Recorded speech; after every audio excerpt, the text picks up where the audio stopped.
All right, we're going to open up the floor now for some questions. If you have a question, raise your hands. Someone's going to bring you a microphone. You're completely free to ask questions in either English or Japanese. We'll have some translation going on. And it'd also be great if you can share your name before asking your question. So, all right. How about right over here? Hey, Matt. Thanks for having me. My name is Jake Edelstein. I use your WordPress on japansubculture.com. Question for you. With a lot of social media sites basically banning links, if you put a link on your Instagram or your Facebook, you don't get the traffic.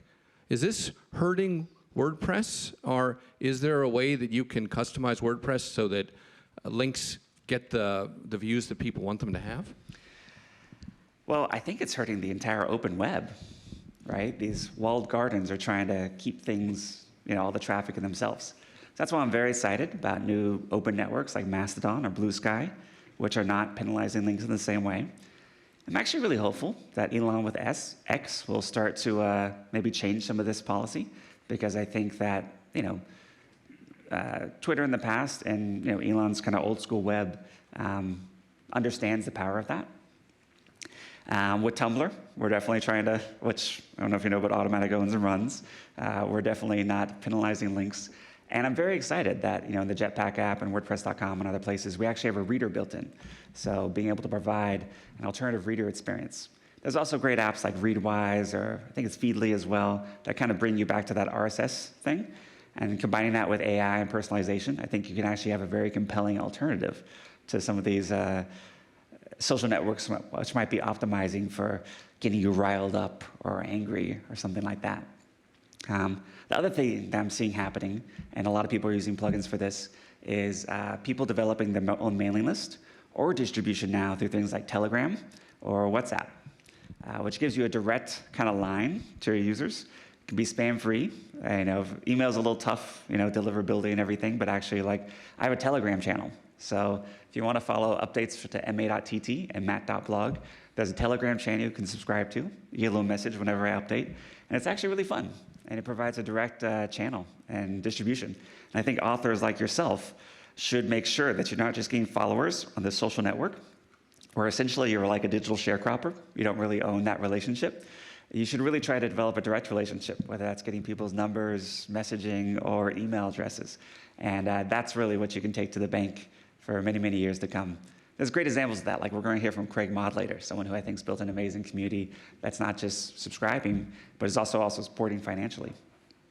So thank you. And also, I would like to say, Jake has an amazing book called Tokyo Vice, and it just got made into, was it a TV show or a movie? TV show, where can you stream it? HBO and Wow Wow. So HBO and Wow Wow, you said? Wow Wow. I've never heard of Wow Wow. Is that here? Oh, cool. Yeah, so check it out. It's an amazing story. Thank you, Jake.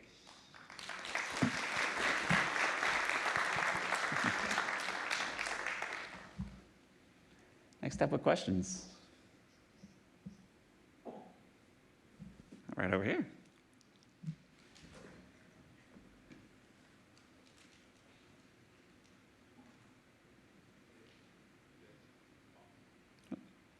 Yeah, just talking to it, see if it... No, it's still off.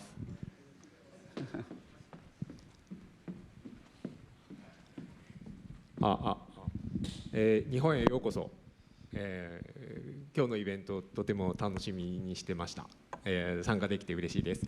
質問なんですけども、私はデベロッパーじゃなくてブログを書いているブロガーなんですけども、セキュリティじゃなくてなんだっけ、パフォーマンスプラグインが、ワードプレスにあるパフォーマンスプラグインがコアに入るっていうふうに書いてあるんですけど、それの具体的な未来みたいなのを聞きたいです。ブロガーなんで SEO を気にしてるんで、そういうことも、どういう将来があるのか、他の CMS よりワードプレスはすごく上なのか、それとも、ウェブサイトの標準にそれを使うと上がるのか、そういうことを聞きたいです。Hi. Thank you very much. And then thank you very much for inviting me to this event. And I've been looking forward to this event. And welcome to Japan. And I'm very glad that I have been able to attend this event. And I have a question. I am not a developer, but a blogger. And I read that the performance plugin of WordPress is going to be entered into core. And I would like you to elaborate on your vision on this remark. Since I am a blogger, I would like to I'd like to have a sense of what kind of future should I envision regarding SEO, search engine optimization. Is it something that is going to be deployed or implemented on the website and to be used? Could you elaborate on your vision? Thank you. Sure. Thank you so much, by the way. Yeah, performance has always been at the key of WordPress. And actually one of the reasons why people adopt WordPress so much is we've always had really great SEO. Google in particular has always loved us. We doing a lot more experimentation in plugins, so performance, plugin reviews, other things. Canonical plugins, sometimes we call them. We might do experiments there, and when we sort of test an idea out, bring it into core. And you're also seeing, as Matthias showed, using some of these new APIs and ways of building sites using Gutenberg, you can achieve Lighthouse scores of 100, which Google loves, just out of the box. No extra, CDNs or anything like that. In terms of SEO, I always like to say, build things for users first. Because really, when you think of what a search engine is trying to do, it's trying to provide the best answers for people searching. And particularly, where we're entering an age where things like Google might be disrupted. You have new engines like Perplexity. OpenAI is going to launch a search engine. If you look at fundamentally what they're looking for is the best content. So if you create things that are relevant, that speak to you, and I think have a human voice. So I think that actually in a world where a lot of content might be AI-generated slop, I sometimes call it, things that tell personal stories or that you write are going to stand out more. And I'm actually pretty excited with some of these new engines. To go to Jake's question, they're actually getting pretty good about citing sources and driving traffic. And I think that this is going to be true for shopping. It's going to be true for helping people find something that's unique. Like someone might say, give me the best bloggers about some topic. I'm not sure what you blog about, but let's say you blog about the best ramen in Tokyo. And so you can see that, and people could find your blog and then follow you. And that's, I think, pretty exciting. So now the most important thing as well is that WordPress is always iterating. So what worked well this year is going to be different from next year. It was different 10 years ago. But one of the reasons we've been able to stay on the edge of growing our market share and getting adoption from all over the world has been the responsiveness to the community and people like you. So I also invite you to follow up if there's anything specific you feel like we should be doing in core or that you'd like to see more of. Drop me an email or DM me. I'm Photomat on all the social networks, and I'd love to continue the conversation. So thank you.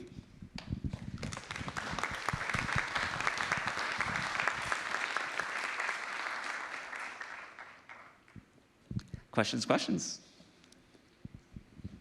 How about right over here?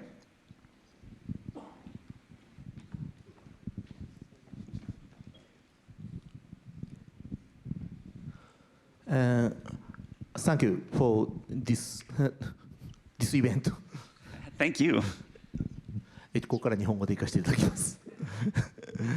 私も先ほどの方と同じブロガーなんですけれども、最近、ものすごく感じているのが、AI の登場によって、SearchGPT であるとか、Perplexity を中心にした AI の中心でウェブサイトのそのものの価値っていう SEO を取り巻く環境がすごく変わって SEO ウェブサイトそのものの価値が低下してきているような気がしているんですけれども、この点を、どのように捉えられているかをお伺いしたいです。Thank you very much. I am also a blogger, like the person who just asked the question before me. And recently, what I feel is that with the emergence of AI centering on such technology as search, GPT, or perplexity, and so on, what I feel is that the environment of search engine optimization is changing with the value of websites themselves changing. And what I sense is that the value of websites themselves are declining as a result of the emergence of AI technology. But what is your view regarding this point? Could you share with us your view? Thank you. Sure. Thank you for the question. We covered a little bit of it in the last one, but I just want to say that having your own home on the web, your own domain, everything like that, is something you can keep for many, many years to come. As you know, we just launched a 100-year plan on WordPress.com. And the idea is that you can have an archive for your work wherever you might publish it. As you create things and publish things online, you can have your own personal LLM. And I think we'll see some very exciting developments there. And also, there's some incredible work going on with open source and LLMs. And so I believe that in the future, there won't just be these giant frontier models, but there'll be small language models that you might run on your device or at the edge. And just like using Day One to keep a diary or something like that, the more you put into your blog, the more of a record you have for your own personal LLM. So it can become very personally valuable. And then let's say you're having a store or a business or something like that. Again, you want to have your own space on the web. And that's going to become just as important as like having a business card or a cell phone number, which, Japan in particular, like everyone has websites, but business cards are still really nice. And I love the sort of, how there's such a tradition around like how you hand them and pass them here. We've got some really cool stuff with Gravatar now. And so we're doing some new business cards that'll have a QR code on it. So now imagine the business card becomes more of an interactive object, where it's not just a piece of paper, which is nice to have and to exchange, but also then unlocks. Like you can scan it and immediately add it to your address book, or then have links to your other social networks. Or now I think we actually support some crypto links on gravatar.com. So it can link to your wallets or how people can Cash App you or different things, send Bitcoin or this sort of form of digital identity and it being open, having your own home on the web, I think becomes a really important pivot point. So, when Gravatar launched, you used to be able to put in your AOL username for AIM. Obviously, not too many people do that anymore, but it supports all the new networks like Telegram, WhatsApp, Signal, et cetera. So it's always nice to have that sort of adaptation. So thank you so much for your question.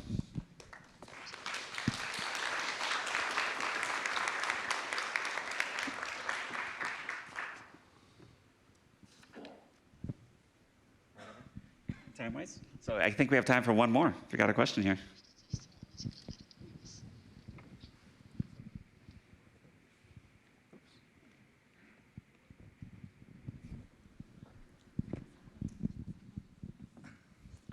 Matt, こんばんは. Welcome back to Tokyo. So, my name is Toru Miki. I work for a company called Tough Sky here in Tokyo, specializing in WordPress. So, back in State of the World at WordCamp US 2018 in Nashville, I asked you a question to revisit the WordPress mission, democratize publishing, and reflect on what that mission means to you today as in that was back in Nashville. So that was six years ago, and a lot of things happened. Well, things changed inside, of course, WordPress, the core software has advanced. Things that happened outside software, as well as stuff in life events like COVID, obviously, had to change a lot of people's thinking. So I would like to ask that again, if that's okay, for you to revisit the mission, democratize publishing, and reflect what that missions mean to you today in this end of 2024. And thank you for responding to my request back then that you've written on the blog. Yeah. Thank you. That's a great question.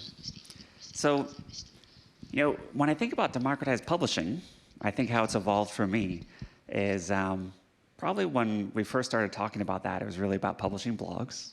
It became websites. And now with Playground and other things, people are publishing applications. They're publishing, I saw someone did this really cool like sequencer Gutenberg block. I believe it was in Japan, right? Was that here? Who's that? Oh, that was so cool. Check it out. We'll post a link to it on the socials or something. I think I retweeted it. That was awesome, by the way. So embedded like music making in a Gutenberg block. So thank you for that. Round of applause, by the way.